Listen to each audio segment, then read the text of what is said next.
And away we go. Hey everyone, thanks for tuning in. My name is Ben Garvis, and today we're going to do something fun. We are going to do a tier list of all 5 of Céline Sciamma's directorial films. Before we get into that, let's do a couple of little icebreakers. Just messing around, waiting for people to log in. This is technically the first live stream of the channel. It won't be the first live stream that I've done, and it will not be my last. This is I'm gonna call this a test series. I am going to do 3 of these. I've picked 3 directors out. Both of them, or all 3 of them, without gigantic filmographies. But the whole goal is to see if this is kind of something that people want out there and want to debate about. Think of it as an at-home film club where you can chime in and we can talk about these things, what went well, what didn't go well in films. So icebreaker. I'm kind of curious. I'm going to go ahead and drop this in the chat, actually. What is a movie that you have watched purely because of the director? And I'm sure there are others for me, but the one that like immediately came to mind when I thought of this question was Shane Carruth. If it wasn't for Primer, I really don't think that I probably would have ever watched Upstream Color. And I'm not really a film snob. I mean, I'm really now getting into peak exploration of films and directors, where it's part of this series is like really going out and doing my research and watching these films from these incredible directors and watching them end to end. Before that, I mean, I wasn't really a film snob. I would just go see what everyone else was seeing. And I realized that I do love movies way more than the average person.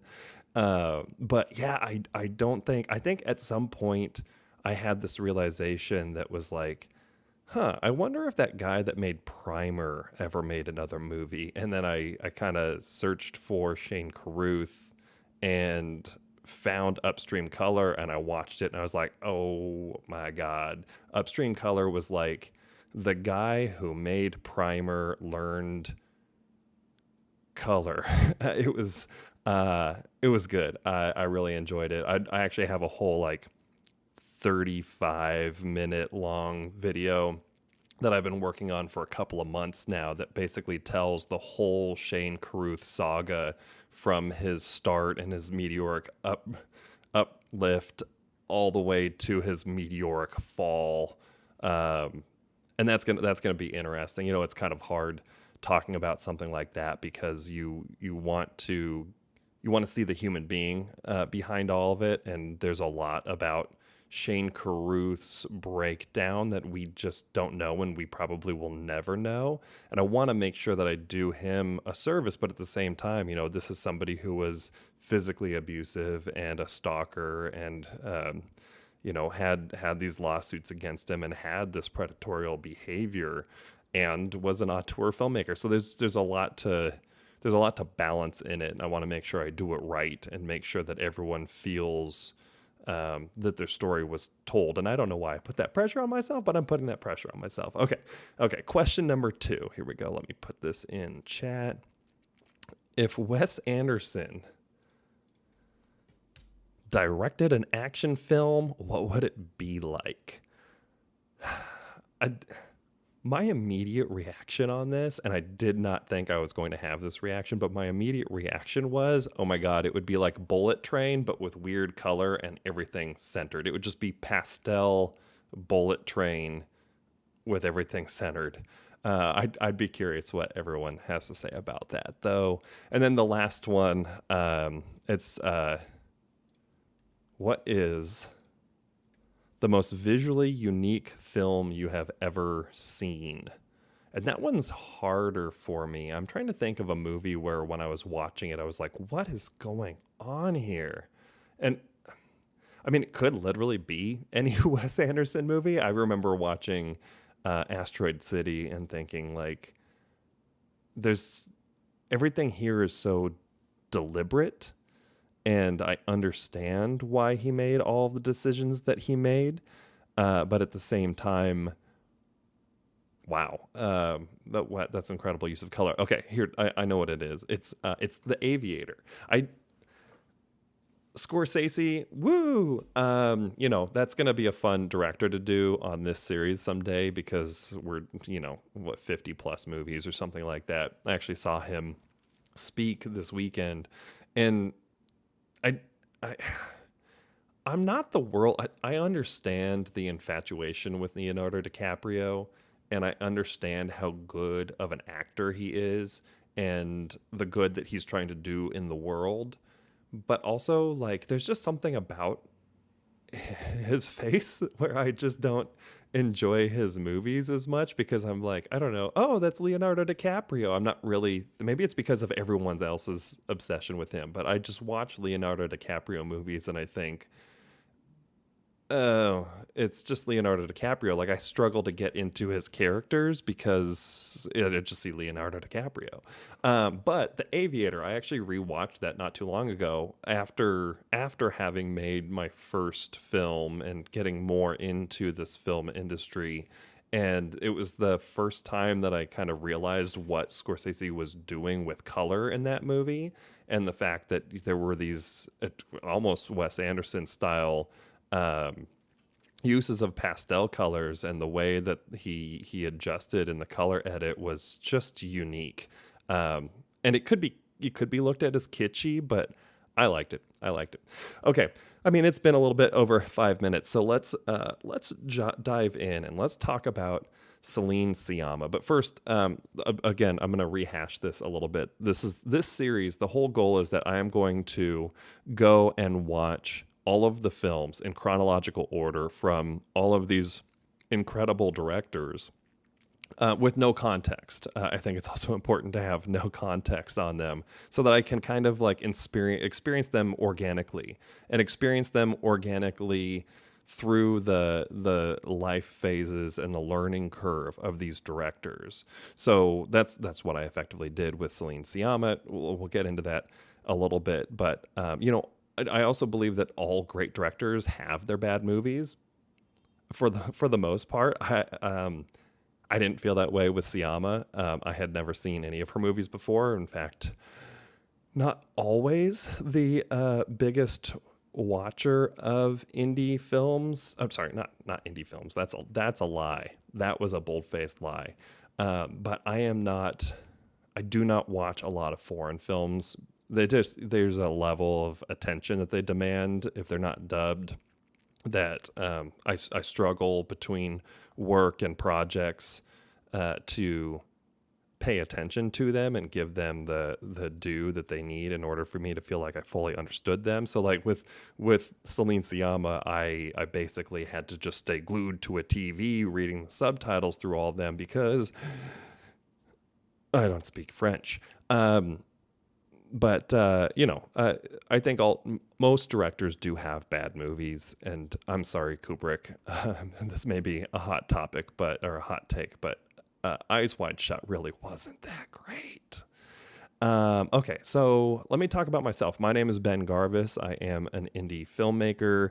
I have won awards for my first ever film. It was a documentary called Adapt, where I followed adaptive athletes with upper body, lower body, and neuromuscular impairments around the CrossFit Games in 2021.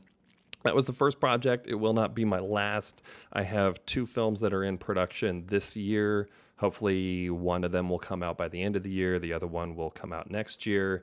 And I have a third film that is written and ready to go. If anybody has $1 million and just wants to fund it, it's an awesome sci-fi epic. But I do need the cold milli to get that done. I could probably do it for $750K, but Daddy's not that rich. Okay, so that is me. I have a goal with my YouTube channel to help with the creation of over 1,000 films this year. With the videos that I do, everything talking about the business of film. The whole idea behind this is that filmmakers are amazing people, but generally we are terrible business people, and there isn't a huge market out there that is serving filmmakers and their business needs and helping them understand the business side of this industry. So a lot of this is me as I navigate it, but also me and my experiences and talking about business in the film industry. So if you are a filmmaker and you're watching this or you watch any of my videos, I want you to go to bengarvis.com. There's a form. It's literally the first thing on the webpage to fill out where you submit your film. You're not you're not submitting for a film festival. There's no fee or anything like that. I technically have a mailing list, but I'm not emailing you. This is an opportunity for you to share your film with the Ben on Film community. So when you finish your project, it could be a long film, it could be a short film. The whole idea is that you go, if I helped you through one of my videos, you go to this form, you fill it out, you submit your film. It goes onto a list on my website that is publicly available to the Ben on Film community, and we all watch each other's films and we help each other out with each other's careers. It's also a great opportunity for us to connect. I love connecting with filmmakers, and we all talk about this all the time. Networking is really everything that you have in this industry. Okay, I don't know how I wasted 10 minutes, but let's talk about Céline Sciamma. So first of all, this was a perfect first director for this YouTube series because Sciamma was a very hard filmmaker to watch. First of all, because the films were in French, but also her movies are so nuanced. This is a director who has won. I'm sorry, she's been nominated for over 90 awards on 5 films she directed, and she's won over 50 of those awards. Now, that's 5 films since 2007. Water Lilies was her first, and then the latest, Petite Maman, I'm sorry about the French, came out in 2021. Now, she wrote all 5 of these, and she's actually written 16 films, shorts and feature length. But she kind of it seems to me like she lives by the mantra of "show me, don't tell me," which really benefits from her being the writer and director of these 5 films, because there is very clearly an intentional lack of dialogue sometimes because she knows what it is that she is going to try to show. And that's that definitely pays off. I want to say for all 5 of them, they're all kind of coming of age stories. They often do explore gender identity, sexuality, and the conversation of passion versus love. There's also manipulation. They are deep. They are dark. They are satisfying, and I don't mean that in a creepy way. It's funny. A week and a half ago, I went and I watched Baby Girl in the theater. And, you know, in a lot of ways, Baby Girl is also a conversation about sexuality. And I struggled with Baby Girl because there's almost no depth to the relationship that the main character develops with this younger man, because they kind of they have a super awkward interaction, and then he almost immediately in their next interaction starts like kind of seducing her. And it's, in any real world, that would have ended his career at that firm almost immediately. It felt shallow. It felt like we were an inch deep but a mile wide into how that relationship developed.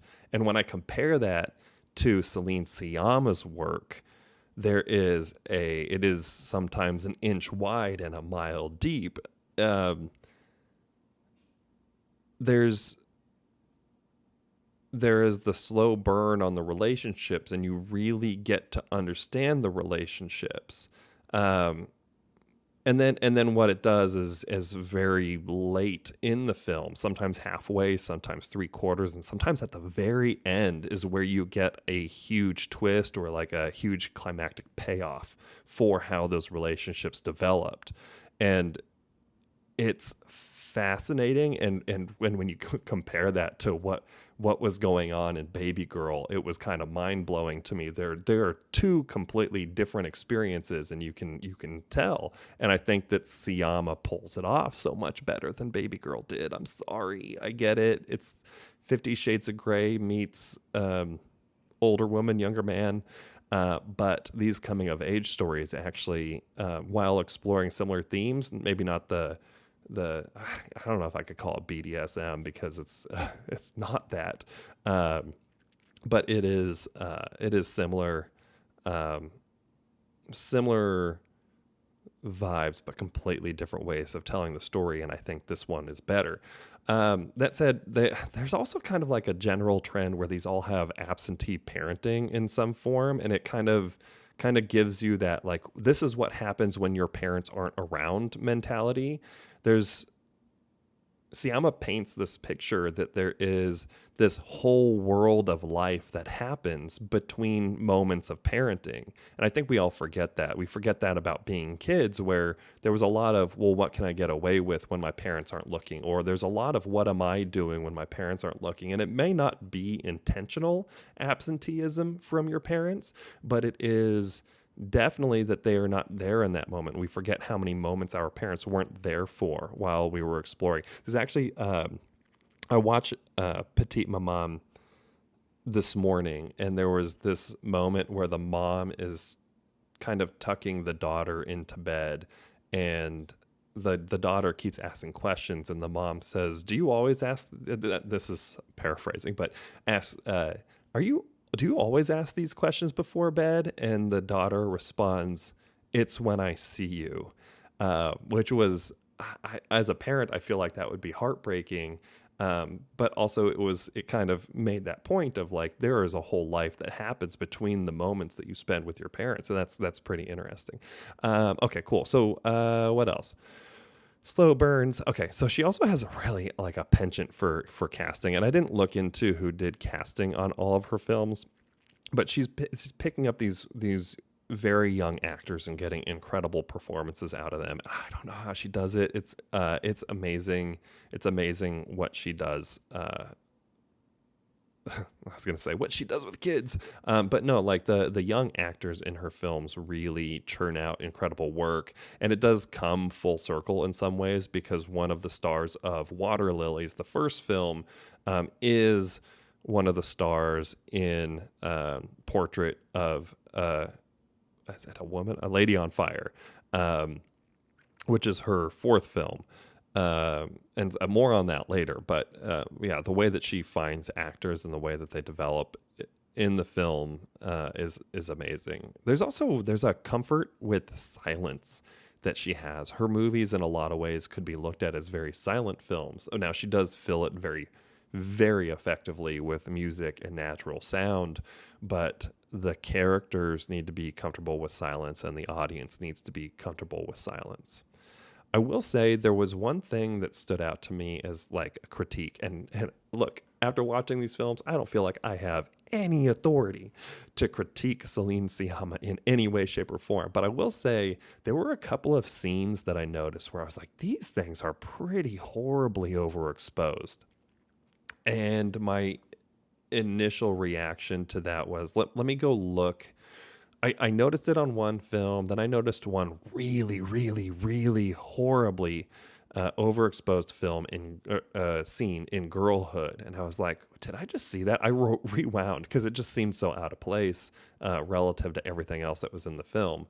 And then by the time I got to Portrait of a Lady on Fire, I noticed that almost all of the outdoor scenes, especially out on the beach and at the cliffs, were overexposed. And I was like, this has to be, maybe it's the cinematographer.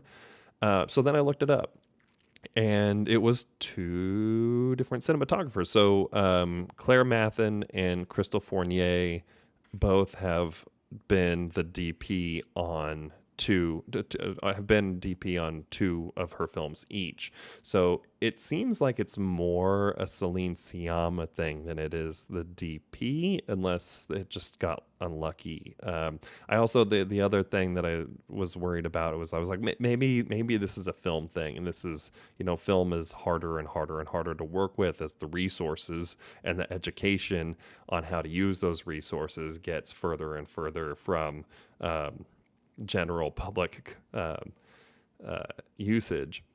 So I looked it up, and she doesn't shoot on film. One of them, she uses Arri Alexas and Reds, and so the overexposure was kind of an interesting twist. All right, somehow I have made that last 20 minutes. Let's talk about the first film, Water Lilies. I'm going to change this view here. Do do do do do do. Okay, so we're doing a tier list, and that means that we get to do some ranking of these films. Now, I have watched these films, but I have not ranked them in my brain yet. So there is going to be some live action here because I don't necessarily know how I'm going to rank these. So let's talk about so that was all about Céline Sciamma. Let's talk about Water Lilies, which is her first film. She actually wrote this script as a final for a school project before she graduated. She didn't have any intention to create the film, and it was actually somebody at school that convinced her to move forward with it. And I mean, it's based on how good she is as a writer, I understand the interest in writing it, but not necessarily directing it. I directed, and then I went back to do writing, and that was a fun way to explore it. But I understand if I wrote first, there's almost for me, I can only say for me, but for me, it's almost a fear of what it would mean and be to then breathe life into your script and what the logistics are behind that if you didn't go to school for film. So, okay, so Water Lilies. To me, it was really a reminder of how hard it was for all of us during our formative years to understand ourselves and our sexuality. And there's the pain of obsession, when you have a crush and that crush doesn't feel that way about you. Now, in Water Lilies, there's a dynamic where she's exploring her sexuality too. And so the person she has a crush on doesn't necessarily... I think she's exploring her sexuality, and she's trying to understand what her gender identity is and who she is attracted to. But that can be very painful for the person who you are experimenting with. The pain of obsession is what I wrote here in my notes, because that's really, I think that's what captures it, is the pain that goes along with that obsession. And there's really a very fragile balance between mutual passion and one-sided manipulation, that the manipulation of that other party can actually happen pretty quickly, and true ignorance, when it's not intentional manipulation, and willful ignorance, can lead to manipulative and painful behavior. To which I think the point of this film is that nobody ever benefits. I like to think that the character that didn't reciprocate the feelings will look back. Fast forward 10 years, 20 years for this character. Maybe they look back and they see what they did to the main character, and they feel guilt. But you don't get closure on that in this film. So here's the deal. Water Lilies was gorgeously built. The opening scenes where they are doing I want to say water aerobics. No, it's the formation swimming. Okay. Hold on. I bet it says here. Synchronized swimming. Yes, thank you. Okay, thank you, Wiki. Where they're doing synchronized swimming, it is dramatic and harsh, and I just loved it. As a first film that introduces you to a filmmaker, I don't think I could have asked for more than that. And I didn't know what to expect, because again, an important part of the series is that I'm watching these chronologically and with no context. So I loved that part of this. And I loved the way that she went about it. And I think that this was the perfect film for me to first experience her in. Okay, now let's go to Tomboy. So Tomboy was, this is actually really interesting going back and learning about the film after watching it. It was actually written and shot in only a couple of weeks. So it took her about 3 weeks to write the film, 3 weeks to cast it, and then they shot it in 20 days. So it did a lot. And having watched the movie, I understand probably why there was so much energy and excitement around going and doing this. I probably would have felt pretty highly motivated, and I can understand the allure of doing this film and taking advantage of the momentum once you have the idea. Now, the way that I watched this film was, again, different because I didn't have any context as to what it was. I didn't watch a trailer. I just pulled it up on the Criterion channel and watched it. Now, what this movie does is it asks questions about gender identity and growing up that I probably would have never thought to ask. It's a movie that made me grateful that I didn't read the synopsis before I watched, because I may have just been too naive and ignorant to understand what was happening in this movie until much later in it. I'd be interested to hear what other people have to say about this, but what I felt was there was some odd behavior by the main character that I couldn't reconcile with reasoning, and I was waiting to find out what that reason was. And I don't want to ruin the movie for people who haven't watched it. You need to go watch the movie. But I fear in the moment when I was watching it that I may have been the last person on earth that has watched this movie to realize what was happening. But that twist, whether it was intentional or if I'm just daft, really changed my perspective on just about everything in life and what it is to explore your sexuality and what gender identity is and what it means for somebody who is LGBTQ plus to grow up in a world that is gender conforming, for better or for worse. So if that twist was intentional, Tomboy is one of the greatest movies ever made. Again, slow burn, so don't lose sight of the fact that this is going to slow burn you to sleep if you can't handle a movie that intentionally builds, but it was good. Okay, so next one, Tomboy. Girlhood. So Girlhood came out 2014, and in this, Sciamma basically said this is going to be her last coming of age film. Now, I've watched movies since, and I think that there were still some coming of age films or some coming of age themes in her films, but if there was one to end on, I think this was fantastic. So there is an inevitability to the path the main character's going down, and you watch it with kind of this sense of foreboding or dread, knowing that there's really only two likely outcomes to this. One, that she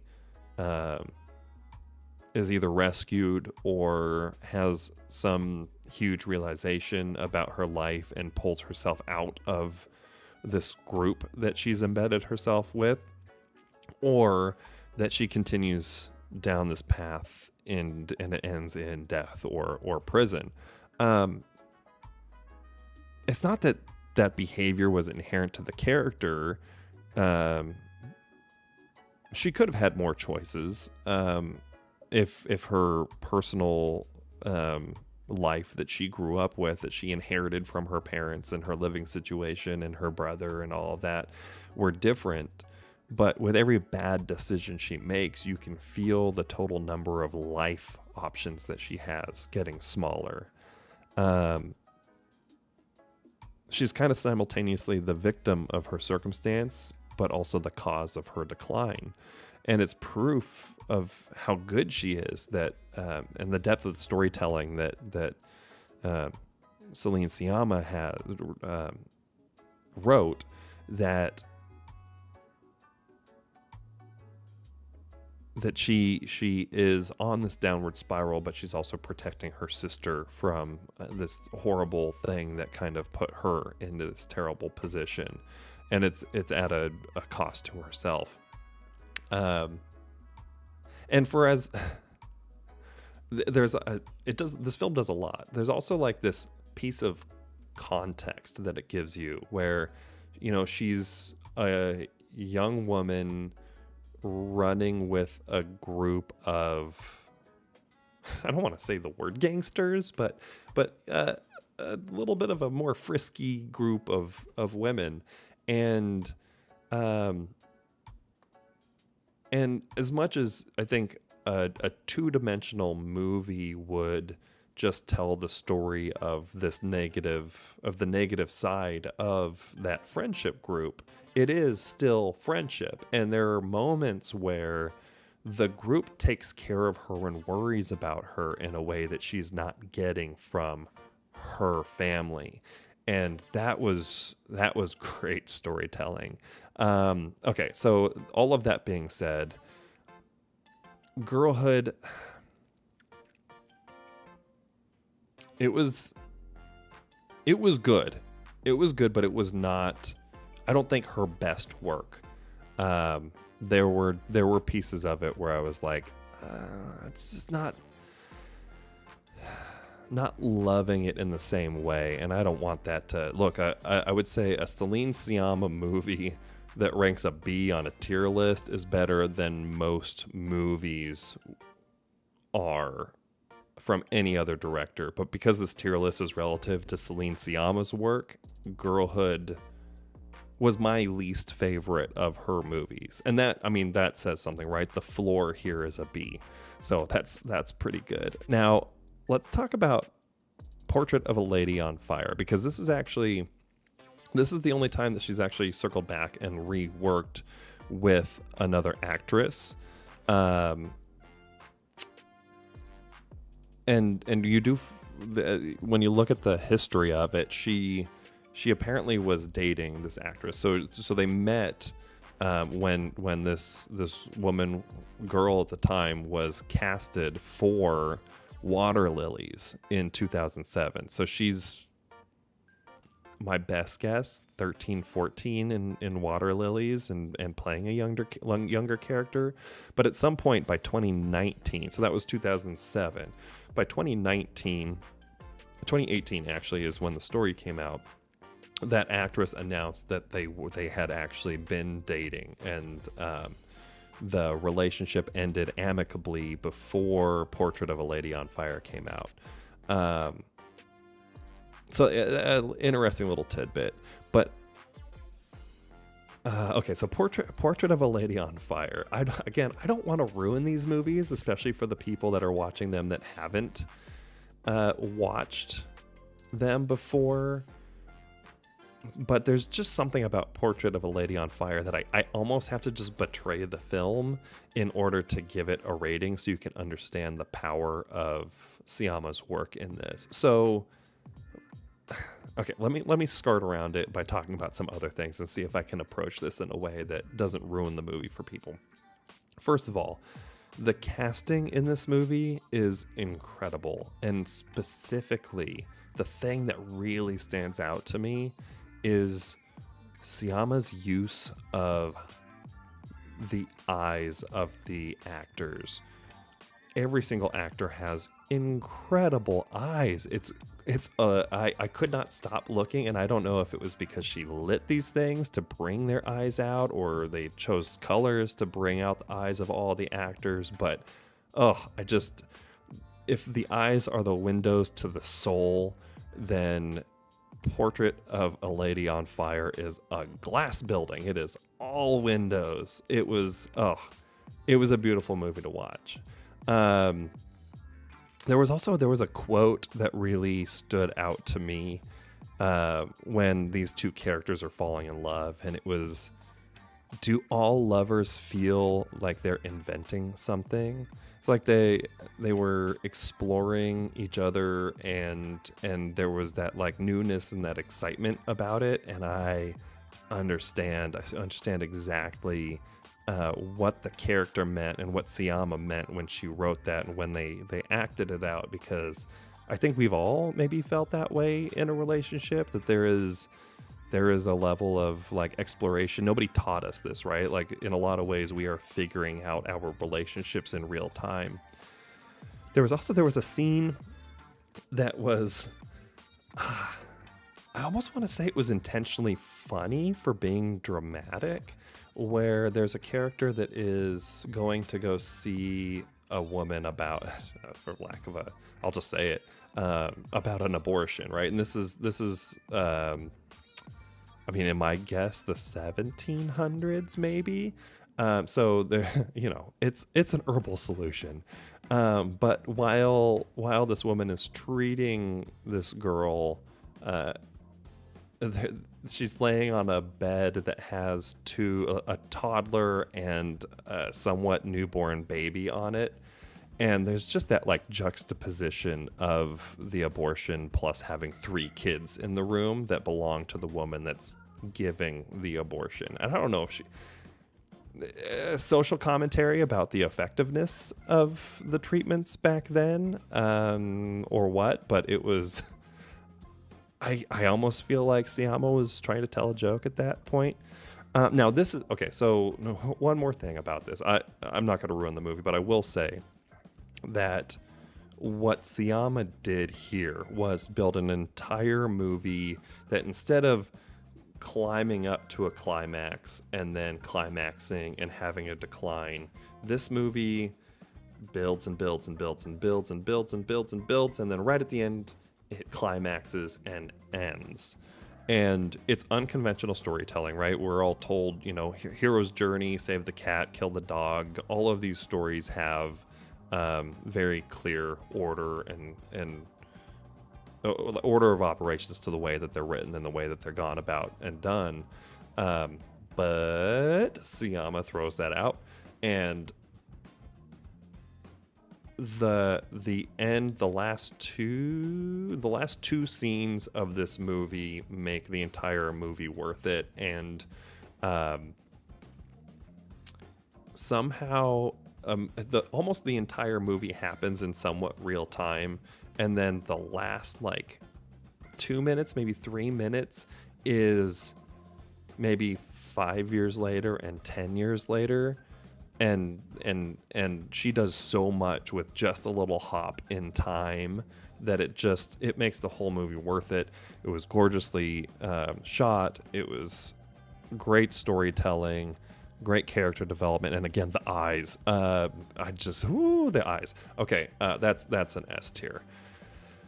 Okay, so that means we have one film left, and that is Petite Maman, which translates to Little Mom.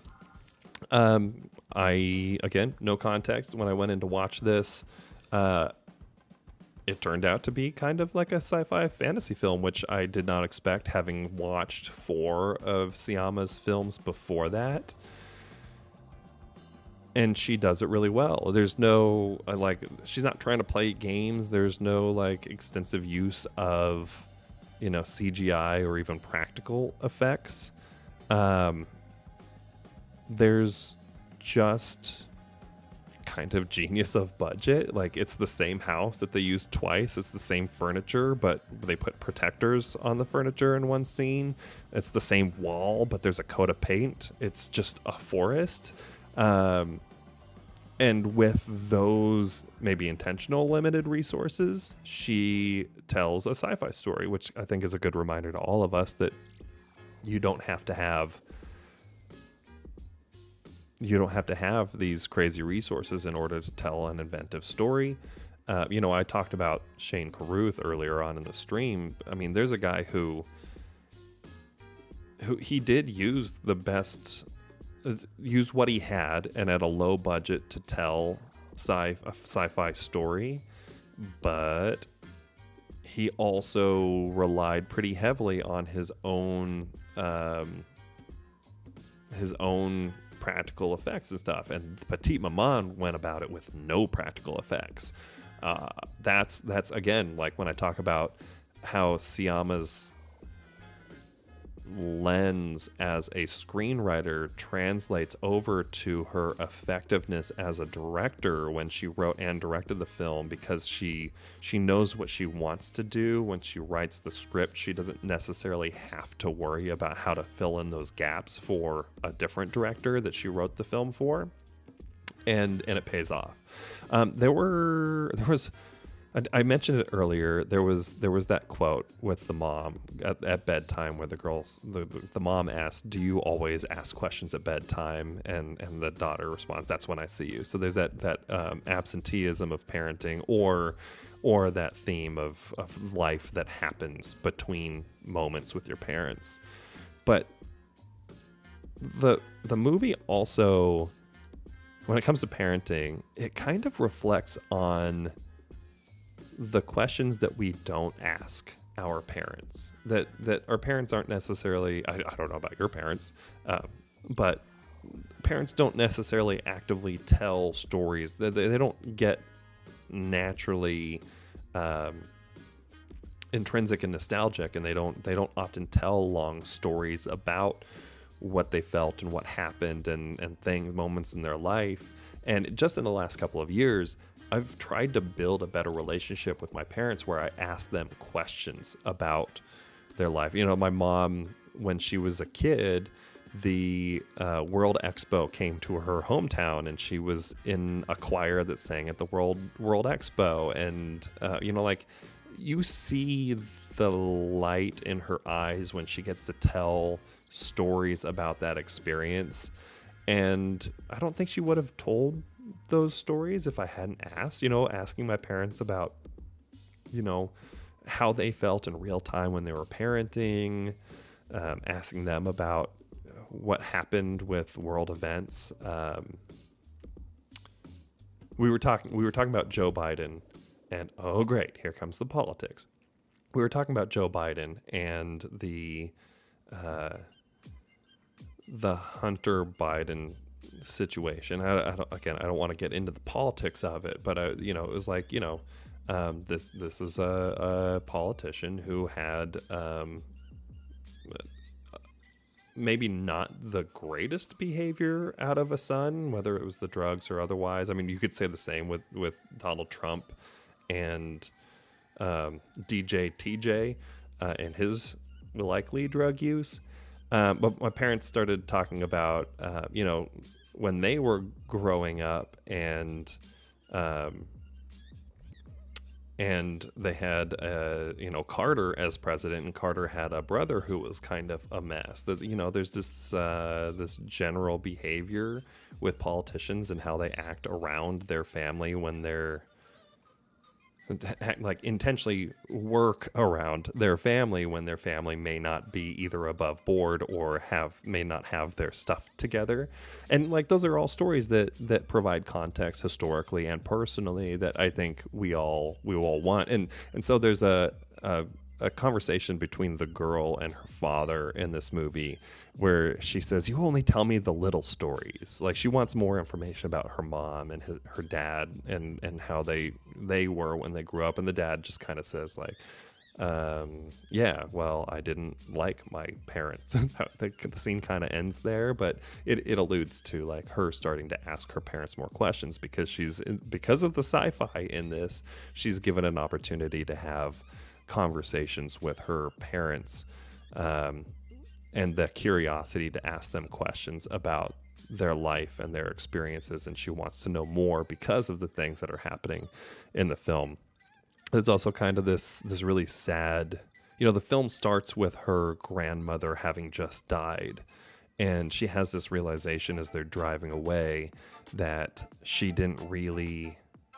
she says something about, I didn't get to say goodbye. And the mom was like, no, you said goodbye the last time you saw her. And the daughter's like, but it wasn't a good goodbye. And through the magic of storytelling and the magic of the story, she gets to spend time with her grandmother again. And there's that kind of like second chance opportunity. That's a beautiful, beautiful thing.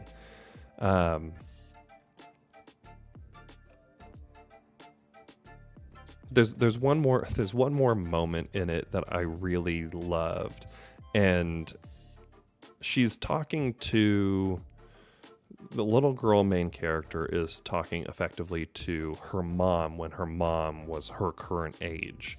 So they're two girls talking to each other, and these are in looking into it, these are two actresses that are twins that were cast to do this, and so they're subtly different, but they are. I think they're fraternal twins, not identical twins, and so there are subtle differences in this. This character is playing her, or this actress is playing her mom as a kid, and they're having a conversation about the mom being almost a little bit absentee, and the daughter feeling like some of it may be her fault, and there's like a conversation about, is it because I'm sad in the future? And yeah, that's it. But then the mom, the little mom, the petite maman, says, it's not because of you. You didn't invent my sadness. And that just drove such a just like a stake into my heart as somebody who struggles with depression, and from a family that struggles with depression. It is hard sometimes to remember that depression isn't generally anybody's fault. It is something that you're almost in a lot of ways born with. Like, you didn't. I'm gonna use that. I'm gonna find myself using that. You didn't invent my sadness. So if I'm having a low day, that's a really good way of. Maybe I'll rephrase it, but like, my sadness isn't the cause. Isn't caused by the people around me. It's not. It's there. It's not my fault. It's not your fault. It's there. And so I loved that. And I'd to risk, again, I told you, Céline Sciamma was the perfect director to do first, because she sets the bar so high and does it in only a couple of movies. Shout out to her. I mean, just, that's phenomenal. I loved this experience, and it's hard to watch films when they're in French and you have to read the subtitles. You can't multitask or anything, but the nice thing is we are on to another director. I'm excited. I would be excited to watch another Sciamma film if another one comes out. It's been Petite Maman came out in 2021, so it's been 4 years. There's, check Celine's IMDb page. There's nothing listed as in production, so it seems like she's been writing other people's projects, but who knows? I will watch it when it comes out, though. She is on my radar. Probably should have been already. Cool. So, first of all, thank you for watching. Yes, technically first live stream, but also not going to be the last. So in this little test, like I said, I'm going to do at least 3 directors. We're going to see how people feel about these live streams.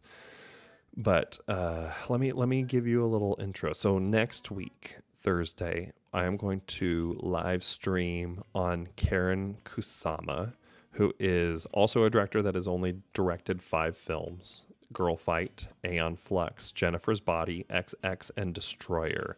So these are very big departure from what we experienced with Céline Sciamma. But if you, what I'll do is I will, when this video converts over to a formal video on YouTube, TikTok, whatever, I will give you the formal list. That is your homework for the next week. You need to watch 2000's Girl Fight, 2005's Aeon Flux, 2009's Jennifer's Body, 2017's XX and 2018's Destroyer. And we will be back next week to talk about Karen Kasama. Karen Kasama. And yeah, this has been a pleasure. Thank you so much for tuning in, and I'll see you next time.